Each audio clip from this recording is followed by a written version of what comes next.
Hello అందరికి welcome back to my channel. ఇప్పుడే subscribe చేయండి.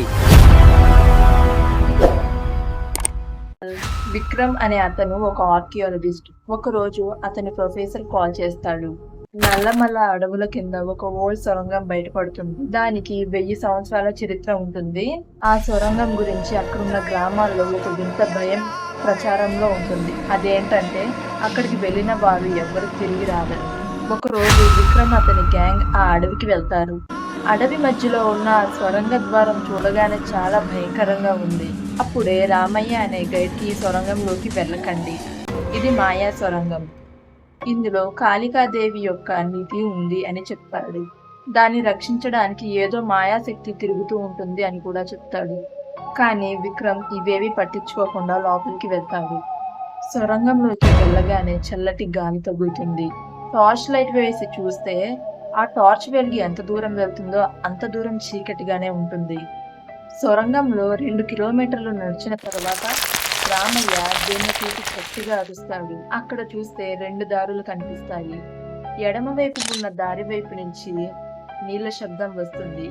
కుడివైపు ఉన్న దారి నుంచి గజ్జల శబ్దాలు, ఏవో వింత శబ్దాలు వినిపిస్తూ ఉంటాయి.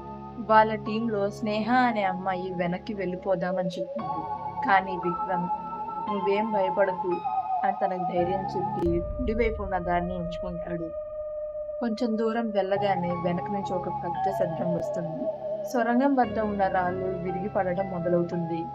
ఆ దారిని పూర్తిగా రాళ్ళు కప్పేస్తాయి. గాలిలో ఆక్సిజన్ తగ్గడం మొదలయ్యింది. అందరూ కంగారు పడుతుంటే రాహుల్ మాత్రం కెమెరా ఆన్ చేసి ఫోకస్ చేశాడు. దూరంగా ఒక నల్లటి నీడ కనిపిస్తుంది. విక్రమ్ తన దగ్గరున్న మ్యాప్ కంపాస్ తీశాడు. కానీ కంపాస్ పిచ్చిగా తిరగడం మొదలు పెడుతుంది. వాళ్లకు వేరే దారి లేక వాళ్ళు కొంచెం ముందుకు వెళ్తారు. అక్కడ ఒక విశాలమైన మండపం ఉంది. ఆ మండపంలో ఒక పెద్ద కాళికాదేవి విగ్రహం ఉంది. ఆ విగ్రహం ముందు ఒక పురాతనమైన పెట్టె ఉంటుంది. అప్పుడే విక్రమ్ గోడ మీద ఉన్న పురాతనమైన ప్రాచీన లిపిని చదువుతాడు. ఈ సొరంగం నిధి కోసం నిర్మించబడింది కాదు. అంతఃపుర రాజులు శత్రువుల నుంచి తప్పించుకోవడానికి ఈ మార్గాన్ని వాడేవారు అని రాసుంది. నిధి ఉన్న పెట్టెను తాకితే సొరంగంలోని విషవాయువు నాళాలు తెరుచుకుంటాయి అని కూడా రాసింది. అప్పుడే విక్రమ్కి అర్థమవుతుంది ఈ సొరంగంలోకి వచ్చిన వారందరూ ఎందుకు చనిపోతున్నారు. అప్పుడే రాహుల్ నిధి ఉన్న పెట్టెను ముట్టుకుంటాడు. ఒక్కసారిగా భూకంపం వచ్చినట్టు అనిపిస్తుంది. పక్కనున్న నాళాల నుంచి విషవాయువులు బయటికి వస్తాయి. అక్కడున్న వారందరికీ కొంచెం కొంచెంగా ఆక్సిజన్ తగ్గుతుంది. వెంటనే విక్రమ్ నీళ్ల శబ్దం వచ్చే రెండో దారిలోకి పరిగెత్తండి అని గట్టిగా అరిచి చెప్తాడు. వెంటనే అందరూ అటు పరిగెడతారు. నీటి ప్రవాహ మార్గం కొండ కిందున్న సరస్సులోకి ఉంటుంది. అందరూ ఆక్సిజన్ మాస్కులు పెట్టుకొని నీళ్ళలోకి దూకేస్తారు. కొంతసేపటి తరువాత ఒడ్డున తేలుతారు.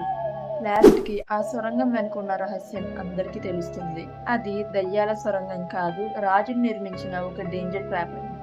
ఈ వీడియో మీకు నచ్చినట్లయితే లైక్ చేయండి, షేర్ చేయండి, కామెంట్ చేయండి, సబ్స్క్రైబ్ మాత్రం మర్చిపోకండి. పాత వీడియోలు కూడా చూడండి. ఆ పాత వీడియోలతో ఈ వీడియోని కంపేర్ చేయండి. ఇది ఎంత బాగుందో అవి ఎలాగున్నాయో కమెంట్ మాత్రం మర్చిపోకండి.